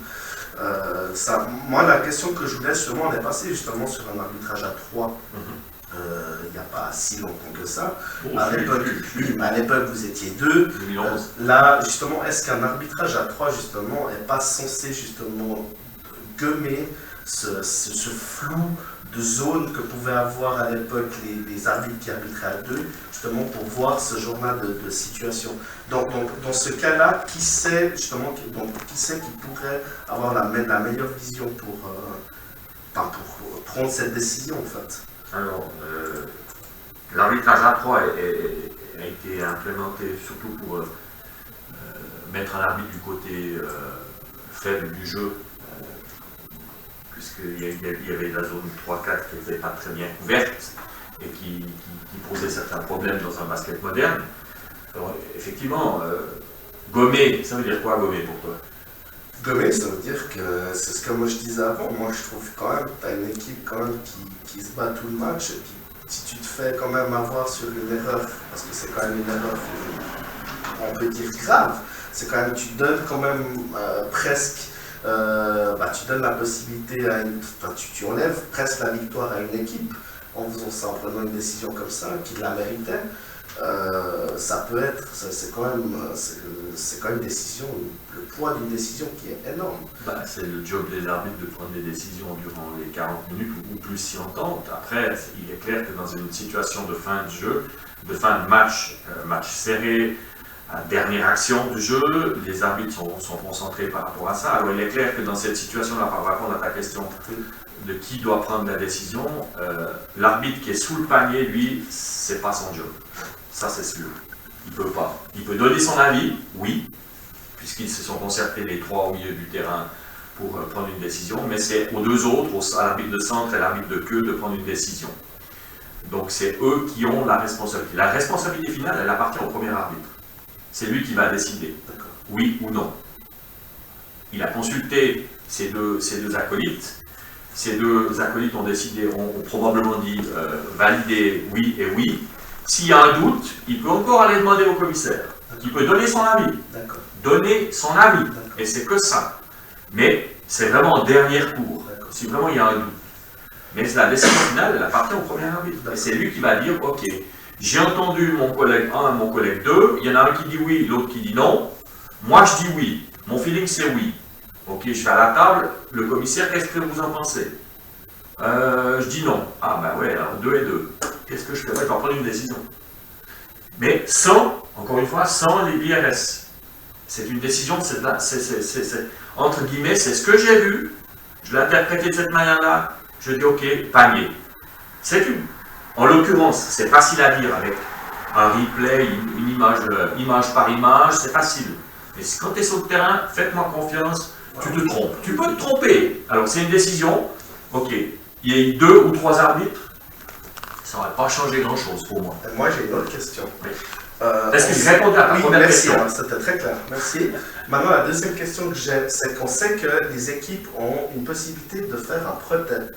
Un protest, une déclaration. Donc ça veut dire que c'est protester sur une décision qui a été prise. Dans ce cas-là, Massagno pourrait est-ce que Massagno pourrait le faire, aurait pu le faire à ce moment-là du match, et puis non. Tu dis non, mais si je finis ma question, mais si oui, mais, pourquoi non? Ouais, pourquoi non? Parce qu'une erreur d'arbitrage, c'est l'attribution ou pas de lancers francs erronés, donc tu donnes des lancers francs à la place alors qu'il n'y en avait pas, ou tu oublies d'en donner alors qu'il y en avait. D'accord. Et puis c'est, je ne sais plus exactement les termes, mais c'est une erreur technique d'arbitrage. Ça, c'est pas une erreur technique. C'est une interprétation que les arbitres ont fait d'une situation. D'accord, mais ça reste quand même, je trouve, enfin, je pense que si tu fais un protest sur ça, oui. D'accord, qu'ils ont prouvé, c'est prouvé noir sur blanc. Avec quoi? Avec la vidéo, après... La vidéo, elle est à disposition. Oui, mais après le match. Est-ce qu'après coup, tu peux pas dire le panier était effectivement après le chrono, donc la victoire revient à... Puis tu as joué des prolongations? Ah ouais. Bah non, tu peux pas. Mais je te dis en termes de protège, je suis toujours dans ce je te dis non, je te dis non. D'accord. Tu peux. Donc c'est pas quelque chose qui pourrait être reçu comme une protestation. Un protest peut être posé pour une erreur technique d'arbitrage. D'accord, ok, c'est très clair. Voilà. Ok. Donc c'est non. Mais t'avais une deuxième question, hein? Non, c'était la deuxième question. J'ai transféré. C'était au cas où c'était accepté, mais effectivement, si d'emblée c'est un protest qui est non recevable, c'est clair, ça marche. La dernière vidéo, c'est on en a encore. Ouais, on en a encore une. Ouais, je prends du temps aujourd'hui, je m'excuse, je m'étale un peu. Mais après, j'arrête, je promets. C'est une situation dans les prolongations, situation de jeu sur un marché, sifflé au numéro 6 de... Tu peux lancer la vidéo. Ah, pardon. Non, mais excuse-moi. Voilà. On est parti. Le 6, c'est Gravet. Oh, trop fort. Le 6 d'Olympique, Gravet, qui reçoit le ballon en low post et qui a un excellent défenseur contre lui. Le meilleur de qui a défait. Et puis, moi, il m'a surpris, d'ailleurs, ce défenseur de Massagno, par respect pour la famille Lajan, on va dire son nom, a défendu pendant les prolongations. Et il dirige au panier au moment où il prend le ballon, son pied droit et le pied de pivot, il essaie de dépasser les lignes de fond, mais il n'y arrive pas. Parce que le défenseur a fermé la ligne de fond, tant bien que mal, mais s'il avait voulu, il aurait pu passer, s'il avait été plus rapide, on va dire ça comme ça. Donc il décide de revenir en levant son pied de pivot droite et en le reposant, et puis il prend un avantage avec ça. Et puis après, l'arbitre de queue décide de siffler ce marché-là,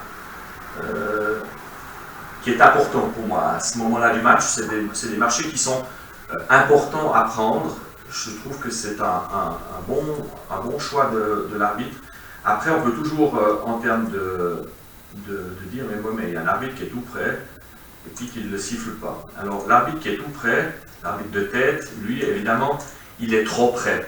Il est trop près, il n'a pas pris une bonne distance. Si on arrête, il est beaucoup trop près du jeu pour prendre ce marché-là. Son angle de vision, il est plutôt focalisé sur ce qui se passe au niveau du corps et des mains du défenseur, et pas du pied de pivot. Et puis l'arbitre de queue décide de le siffler. Je pense que c'est bien de le siffler. Il n'y en a pas eu beaucoup pendant ce match-là, des matchs de ce style-là. Et puis même si on en prend l'agression, c'est bien, il faut assumer, il faut le prendre. Moi je trouve ça, c'est un bon coup de sifflet pour moi. Et puis je pense que ça doit être, la concentration de l'arbitre à ce moment-là du match, elle est bien parce que ce genre de situation-là doit être sifflé pour moi. Voilà. Voilà les 4 clips que j'ai choisi de vous montrer. Alors filmé avec mon téléphone sur le live stream, c'était pas évident. On a fait comme on a pu avec les moyens qu'on avait. Voilà, ouais. Et puis on en a une petite 5e là. Laquelle? Ah, celle de à la fin du 3e quart. Non, la fin de la mi-temps, la première mi-temps. Fin du 2e quart. Ouais.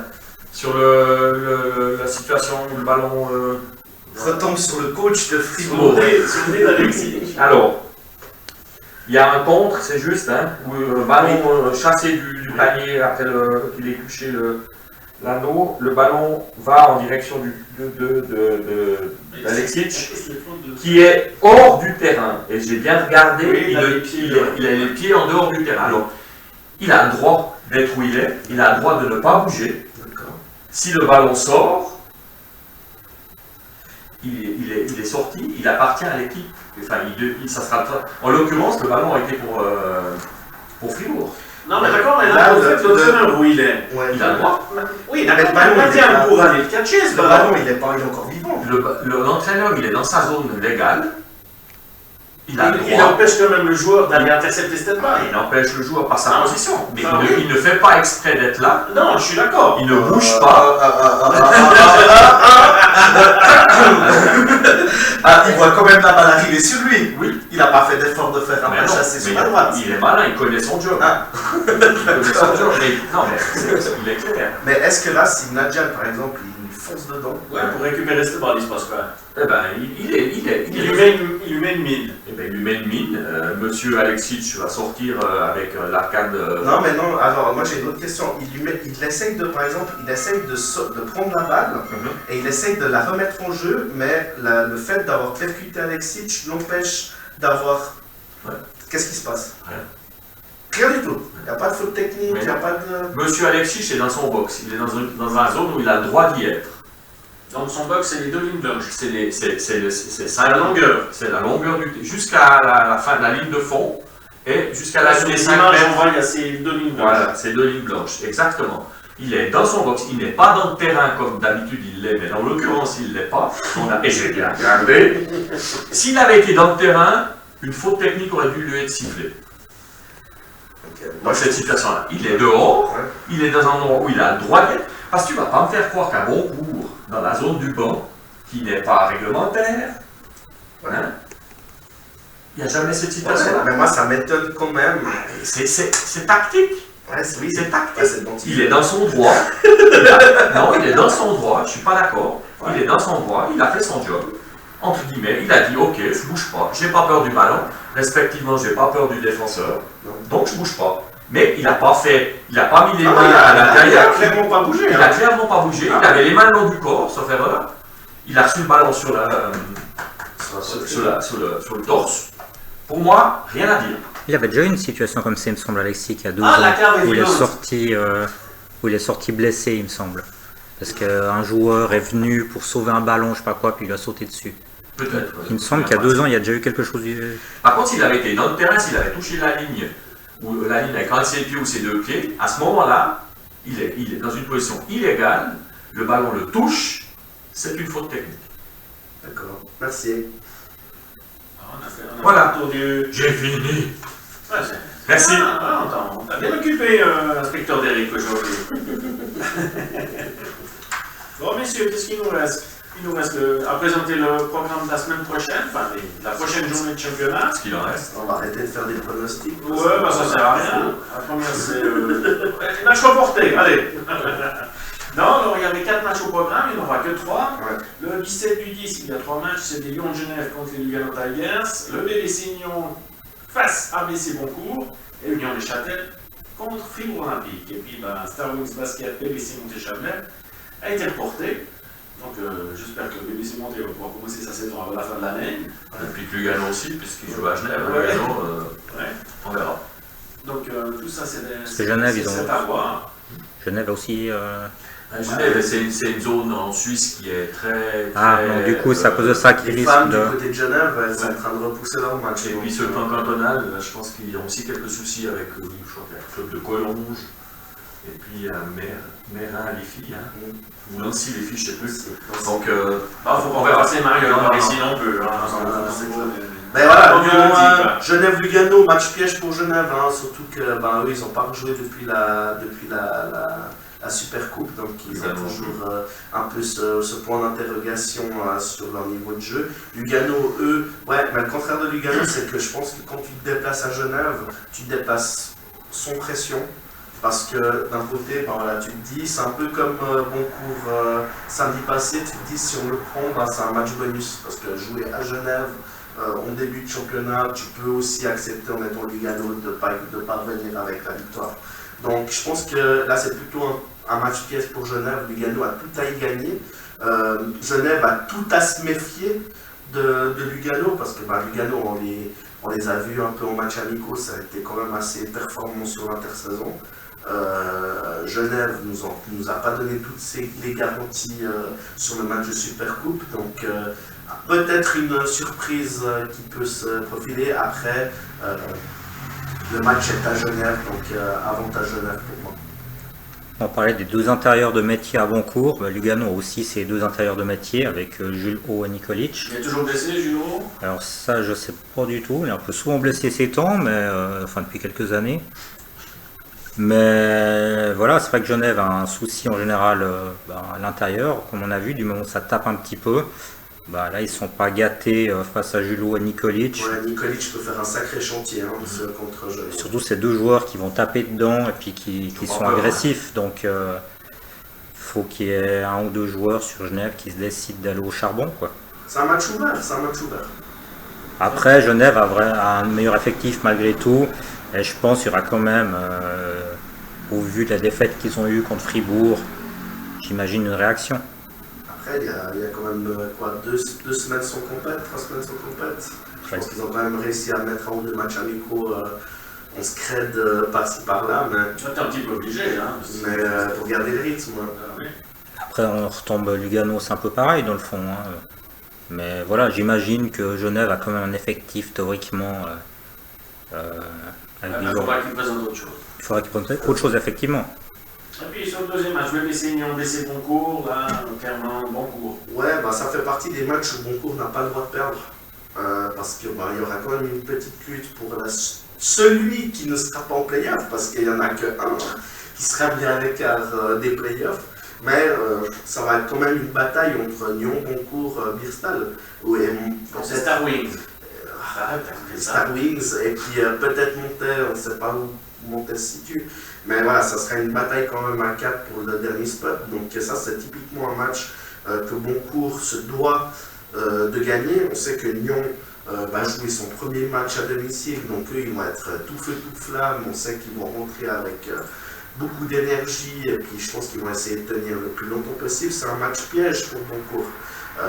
Parce que ils savent que Lyon est peut-être un peu en dessous, mais de nouveau, Boncourt, ce sera difficile de les pronostiquer à l'avance, parce que ça va tellement dépendre de la forme le jour J, que ce sera une équipe qui pourra embêter tout le monde, mais à mon avis qui se fera embêter aussi par pas mal de monde. Et le troisième match, c'est l'affiche.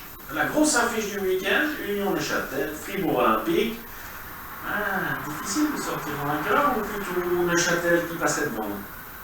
Je pense que Fribourg va jouer un peu avec la peur au ventre, parce que prendre le risque d'être à 0-2 en début de saison avec déjà une élimination en Champions League, l'escarcelle elle pourrait être vite lourde, je pense. Donc là, clairement, la pression sur ce match-là est fribourgeoise. En plus, c'est à Neuchâtel. Donc vraiment un match piège. Alors ça va être un match avec une très très grosse intensité, je pense. Très intéressant à voir. C'est là qu'Mbala. Il y a un match plus intéressant parce qu'ils ont changé le seul, je crois, la couleur du seul. Ah, c'est plus ce vert pétant. Ouais, ce sera pas du lutte d'ailleurs. Non, c'est un peu plus clair. Oui, Julien Lagarde. Non, je pense effectivement que ce match-là, la présence, l'absence d'Mbala, elle risque de se faire remarquer. Parce que je pense que c'est le joueur type qui aurait été intéressant pour défendre sur, je ne sais même plus le nom de ce joueur, Taylor. Puis Neuchâtel, qui est une équipe qui court quand même beaucoup, qui veut jouer vite et tout, à Fribourg, il manque quand même 2 joueurs qui jouent sur des positions meneur arrière.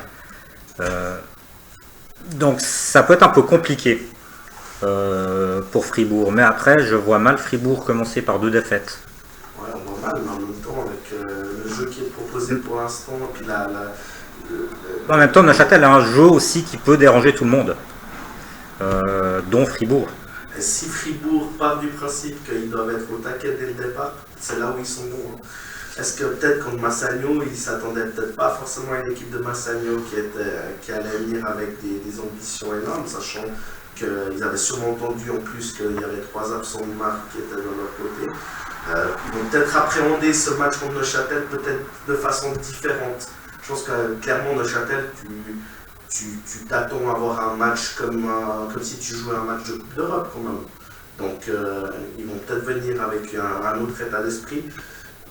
Je pense que la semaine fribourgeoise d'entraînement Alexic, à mon avis, ils seront prêts pour ce... Se sont-ils entraînés dimanche? Et à mon avis, ils seront prêts à en découdre. En tout cas, ça sera super intéressant de débriefer sur ce match-là. Ouais, on espère qu'on pourra avoir des images. Et un bon son. Messieurs, la cave. C'est tout bon. On a tout dit. Ouais. En tout cas, je vous remercie d'être venus ce soir. Toutes mes excuses pour nos auditeurs à propos du son, c'est entièrement de ma faute, mais à culpa. En tout cas, j'espère vous retrouver la semaine prochaine. Bah ouais, on espère tous. Tous et toutes en bonne santé, surtout la cave. En tout cas, c'est une soirée à toutes et à tous. Merci messieurs. Merci à toi. Merci. Bonne semaine. Bonne soirée. Bonne Et à soirée. tout bientôt.